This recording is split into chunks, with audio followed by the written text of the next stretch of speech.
these companies are there to make money for their shareholders, not to keep people warm. If you have somebody in a 3-bedroom home who's got a back bill for £11,000, it doesn't take a rocket scientist to say that something's going up here. If you've cocked up as a company, why are you asking the customer to pay for your cock-up? This is a public utility. People can't avoid using this. This isn't a discretionary choice. And I don't believe the safeguards are in place. You can either have a competitive market or you can have regulated pricing.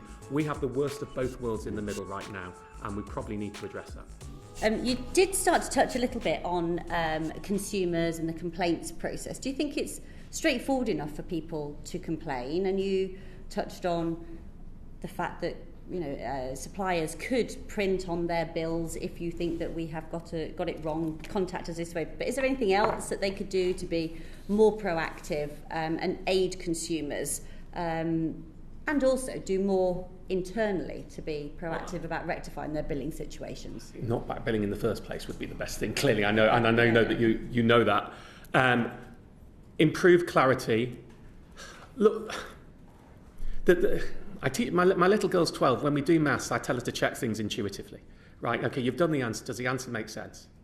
If you have somebody in a 3-bedroom home who's got a back bill for £11,000, you don't. Doesn't take a rocket scientist to say that something's going up here. So I mean, and sometimes you just go, how has somebody allowed that to go through? Because clearly it's bonkers. Now, it may just be it's a computer and a digitisation issue. But when the customer raises that complaint, what you tend to hear is somebody on the other side just argues the company line rather than going, well, that doesn't sound right. I'll get back to you in a day or so, because clearly I don't know what's going on here, but there's something wrong.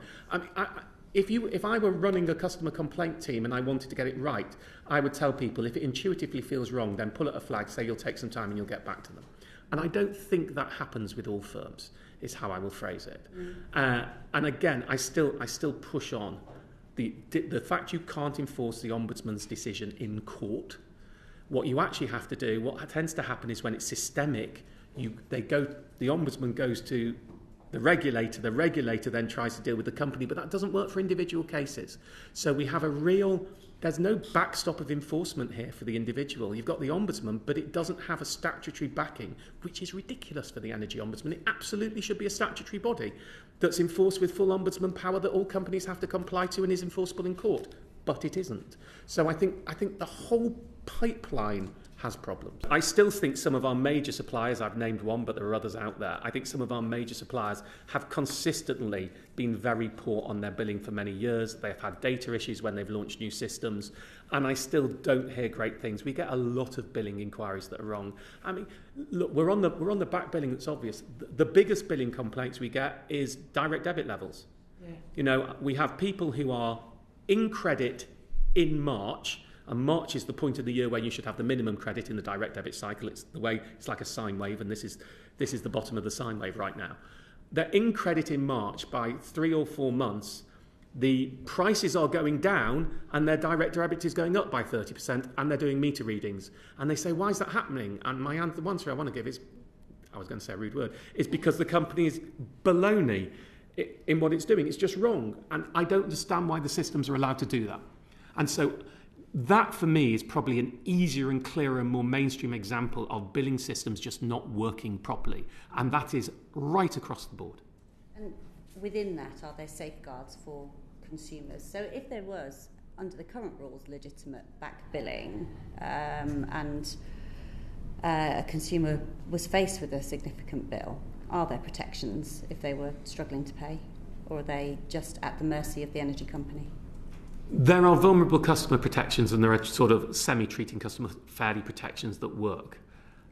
The difficulty with all of this is, I'm going to use language I probably shouldn't use, but it's the easy way to explain it. Your good middle class knows how to complain, can work the system person, can tend to find their way and navigate through these issues relatively well when they go and do their research and they read the different places out there. But that means that you have a group of information disenfranchised and often from the educational disadvantage and poverty and vulnerable and mental health issues who don't work these systems particularly well and tend to be the worst victims. So do I think there are adequate safeguards in place? For me, yes. Right? not just because I'm me, but if I were doing it without, if you know what I mean, if I were doing it as a private individual without doing that, I could work the system and I would manage to get myself through this, and I'd make a very formal back billing complaint and I would push it very hard and I'd probably get myself justified. But for many people out there, this is a public utility. People can't avoid using this. This isn't a discretionary choice. And I don't believe the safeguards are in place. And I don't believe that we're hearing anywhere near the number of people out there. The impact, two other things I'll just raise quickly. First of all, we tend to find we're hearing quite a lot of people get a back bill 11 months after. Yeah. So that the company's systems are doing the checks to make sure that they can still back bill. Well, you know, I with another hat, I chair the Money and Mental Health Policy Institute. A large back bill just in time, even when it's legal, is a bill shock, is catastrophe, and can be very damaging for people who are on the breadline. So that isn't good in its own right. So moving it to 6 months would help. You'd still get a 5.5-month bill, but it wouldn't be as big. So I think the systems are not set up with the level of consumer care that a public utility should have, if I phrase that right. So we've talked about the regulators, but how effectively are energy suppliers being held to account over breaches of the back billing rules, and do we need tougher penalties for repeat offenders? Well, you know, I would say you probably shouldn't have a licence if you're a repeat offender and you've been warned by the regulator. Why should you be allowed to have an energy licence if you're back billing people and causing them catastrophic finances? I mean, a year is a very long time to get your bills right. And if you've cocked up as a company, why are you asking the customer to pay for your cock up? People don't know they're being back billed. They're not expecting. They don't have the finances. You know, not everybody is able to pay for a back bill that they didn't know. And I don't think the system works well. So, look, I need to be straight. This isn't in the top 5 issues that we get, back billing. It is an issue and it's raised with us. It's not in the top 5 that we get on energy. I think it is an important issue. In terms of studying how the regulator operates, I tend to think the regulator, again, I think this is all pipeline issues. I just think how many are actually getting to the regulator in the first place makes it difficult for the regulator to look at it. But I hope by the fact that you're raising it here, the regulator is going to take a tougher line. And I think you'll probably hear from them when they do the next session that they're going to do exactly that, which I would support. But I'm not sure all companies take the impact they have on consumers with these back bills seriously enough. Not just the finances, but the mental health impact of when people get these big bills, the abject panic. Yeah, you know, so I think this is a much bigger and more serious issue than just billing. It's a well-being issue. So, leading on from that, you know, we hear about threatening and bullying tactics being employed.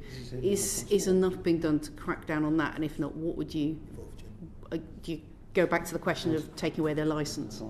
Well, I mean, I think that's symptomatic of the entire debt collection industry rather than the energy industry, if I'm really honest with you. We have problems with the bailiff sector on the way the bailiff sector works. Most people who go to bailiff's house, well, the majority of those people tend to have mental health issues according to the data, and yet you have to declare if you're vulnerable. You could argue that there should be a presumption of vulnerability once you're in that particular position if you were to look at the statistics on it.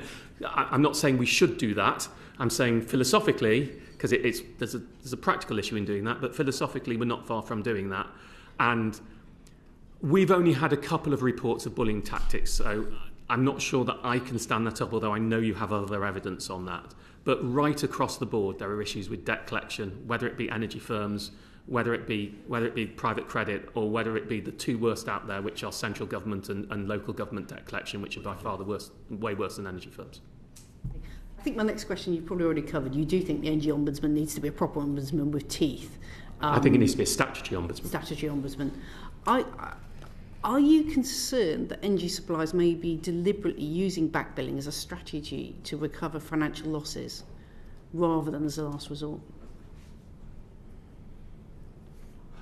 It would just be supposition. I mean, I can do supposition, but it would be supposition. I don't talk to the bosses of energy companies. I see it only from the consumer's perspective.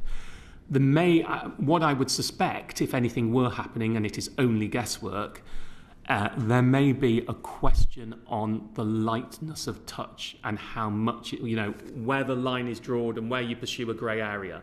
And again, I go back to a lot of the cases we have are grey areas. That's the difficulty. If someone says, and a lot of them are I didn't get your letters, we sent you the letters. I didn't get the letters, we sent you the letters. That's where a lot of this is coming down. So I can actually understand that from an energy company's perspective, and I can equally understand it from a consumer's perspective.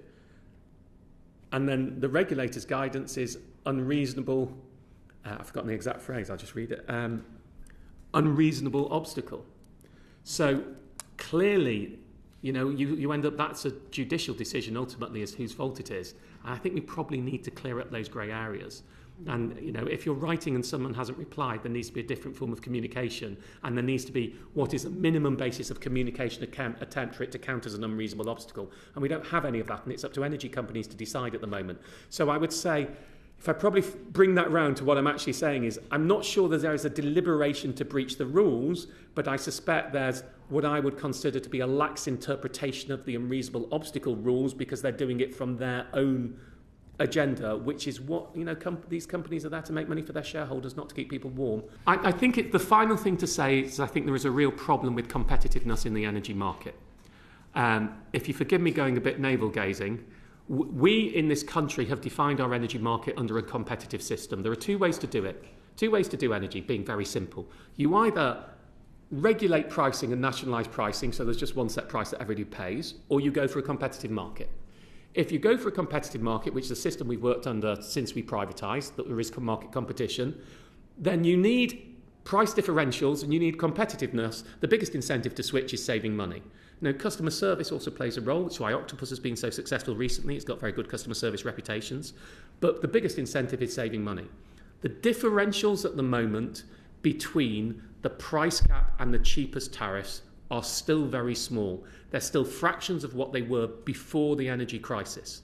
There are a number of reasons for that. First of all, we have a far smaller market with almost oligopoly providers. There's only a small number of primarily former incumbent providers, all with large numbers of customers. Because of the way the rules work at the moment, they have to charge their existing customers the same as their new customers. Therefore, if you have a very large existing supply, you don't want to cut your prices too much because you'd have to allow your existing customers to, and you'd be self-cannibalising. So that works against competition in the marketplace. The lack of competition there, because we're so interlinked, we haven't got much innovation going on because we're still all just recovering from what went on before. Now, while Ofgem has a rule within this that it says it's got a ban on acquisition-only tariffs. That means that firms must offer all deals to existing customers as well as new customers. If I were here with you in normal times, I would be supporting that because we don't want a sort of a legacy issue of a lack of loyalty. These are not normal times. We have limited competition. We need to do everything we possibly can to kickstart competition. Energy firms don't particularly want that much competition. They don't need to acquire customers because they have them already. And we have a competitive market where 2/3 of people in our competitive market are on a regulated price under the price cap. The other third are not getting that big gain from being in the competitive market. You can either have a competitive market or you can have regulated pricing. We have the worst of both worlds in the middle right now, and we probably need to address that. I'll probably stop there. Thank you. I would love to explore how you would define when the abnormal times ended, so we could move back to a ban on acquisition tariffs. But that's probably for another day because that's quite a long. Well, we already we have the ban on acquisition tariffs. We need to end it before we can bring it back. Yeah, exactly.